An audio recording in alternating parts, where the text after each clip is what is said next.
Thank you, Presiding Officer. To ask the Scottish Government whether it will review its relationship with LGBT Youth Scotland in light of reported allegations regarding safeguarding failings. Minister Colcab-Stewart. Thank you, Presiding Officer. I would also like to mark the passing of Councillor McLean, who was the councillor within my constituency of Glasgow, Kelvin, and a friend. With regards to the question, I thank Megan Gallagher for her question. The Scottish Government have engaged with LGBT Youth Scotland to determine the facts around the recent media reports, and we have determined that no further action is needed at this stage.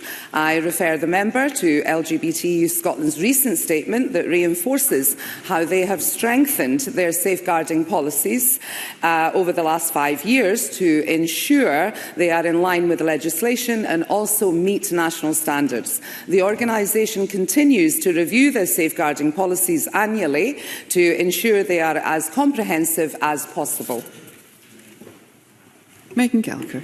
Children in Need, who awarded LGBT Youth Scotland £181,000 over the last 5 years, have decided to withdraw their funding. The BBC said its charity had immediately suspended the grant after conducting a thorough review in response to concerns that's been raised by the BBC and others.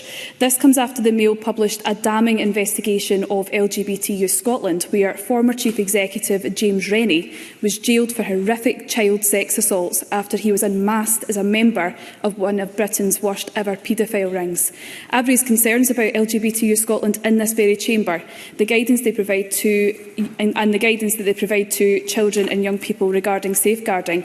Yet another scandal has now emerged that convicted paedophile Andrew Easton co-authored a guidance with LGBT Youth Scotland on coming out as transgender for children as young as 13. So, if there's no further case to be answered, Minister, why have these safeguarding failings taken place in the first place? Why is Children in Need removed their funding? And why is the Scottish Government not agreeing to conducting, at the very least, a review into LGBT Youth Scotland regarding what's happened in recent times? Minister. Thank you, Presiding Officer. The member has raised several points which I am not able to answer in such a short time. However, I would be happy to put further comments in writing. However, we are committed to advancing equality and supporting LGBTQI and young people, including through funding of LGBT Youth Scotland. This is particularly important at a time when we are seeing a rise in attacks against the LGBTQI community.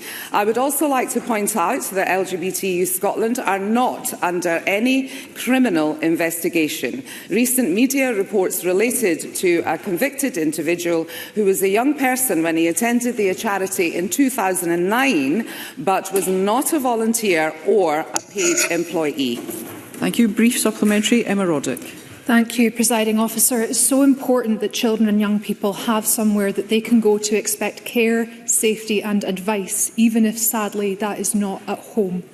What is the Scottish Government doing to support LGBTQ young people and ensure that they grow up feeling supported? Minister.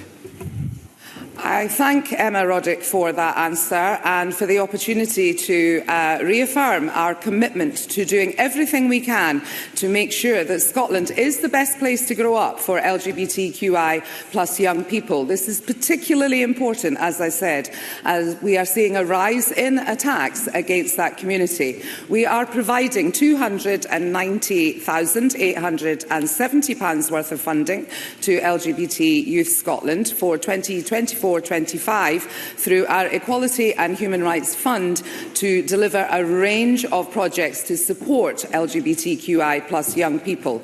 We've also made significant progress in embedding LGBTQI plus inclusive education across the curriculum rather than in specific LGBTQI plus lessons to improve the learning environment for all children and young people.